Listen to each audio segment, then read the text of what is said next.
Smart city project के तहत पटना में नया परिवर्तन हो रहा है और ये स्मार्ट पटना, सुंदर पटना बनाने का प्रयास किया जा रहा है। एक नई घोषणा हुई है कि अब राजधानी पटना में जितनी भी ऐतिहासिक बिल्डिंग है, सरकारी बिल्डिंग है, उन इमारतों पर LED लाइट के ज़रिए खूबसूरत पटना बनाया जाएगा। नगर निगम की तरफ से ये ऐलान हुआ है। गोलघर समेत कई ऐसी इमारतें हैं जिसमें बापू सभागार शामिल है, पटना कलेक्टेरिएट शामिल है, इसके अलावा खुदाबख्श लाइब्रेरी है और पोस्ट ऑफिस बांकीपुर के अलावा कई ऐसी इमारतें हैं जो राजधानी पटना की खूबसूरती पहले से बढ़ा रही है। लेकिन इस पर जो है अब LED लाइट जगमगाएगी और वो भी थीम आधारित होगी। बिहार सरकार की जो योजनाएं चल रही हैं, जो जागरूकता अभियान चलाया जा रहा है सरकार की तरफ से, उसे दर्शाया जाएगा। जल जीवन हरियाली से लेकर के शराबबंदी और कई ऐसी महत्वपूर्ण जानकारियां सरकार इन इमारतों के जरिए अब लोगों को देने का प्रयास करेगी। राजधानी पटना का ये गोलघर सबसे पुराना और ऐतिहासिक है। यहाँ लोग बड़ी संख्या में आते हैं।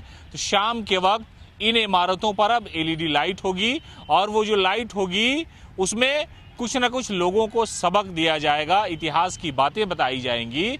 इससे पहले भी पटना जंक्शन पर आपने देखा कि वहाँ पर जो इतिहास है बिहार का, जो साझी संस्कृति है, उसको लेकर के कई तरह की खूबसूरत LED लाइट लगाई गई है और अब राजधानी पटना की उन इमारतों को सजाया जाएगा और वहाँ पर जो थीम होगा वो इतिहास पर आधारित होगा। सरकार की जो योजनाएं हैं, सामाजिक न्याय को लेकर के सरकार जो दावा करती है उसको लेकर के उस तरह की चीज़ें इसमें दर्शाई जाएंगी।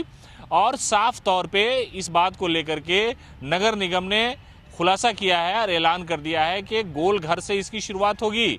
यहाँ पर बड़ी संख्या में लोग आते हैं गोलघर को देखने के लिए।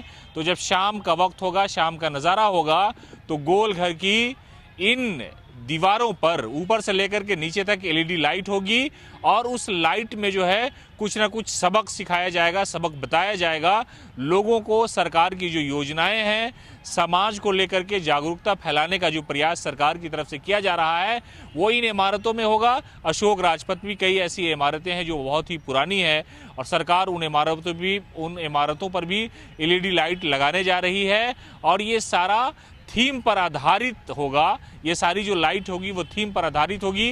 गोलघर में होगा, ज्ञान भवन में होगा, पटना कलेक्टेरिएट में होगा, नया सचिवालय में होगा। इसके अलावा जितनी भी बड़ी बड़ी इमारतें हैं राजधानी पटना में, उन पर सारी लाइट जगमगाएंगी और सरकार शराबबंदी से लेकर के जो महिला को लेकर के सरकार का ऐलान है, उनकी सशक्तिकरण को लेकर के और कई ऐसी सामाजिक बुराइयां हैं जिनको लेकर के मुख्यमंत्री नीतीश कुमार लगातार घोषणाएं करते रहते हैं, प्रयास करते रहते हैं, लोगों के बीच आते जाते रहते हैं। तो कुल मिलाकर के राजधानी पटना को सुंदर बनाने का एक नया प्रयास जल्द शुरू होगा और इन इमारतों पर LED लाइट जगमगाएंगी और उनमें लोगों के लिए बहुत सारी चीज़ें सीखने लायक होगी, जागरूकता फैलाया जाएगी। इसी तरह की लगातार अपडेट के लिए आप हमारे साथ बने रहें। कैमरामैन गौतम कुमार के साथ सीमा बख्तर, न्यूज़ 4 नेशन, पटना।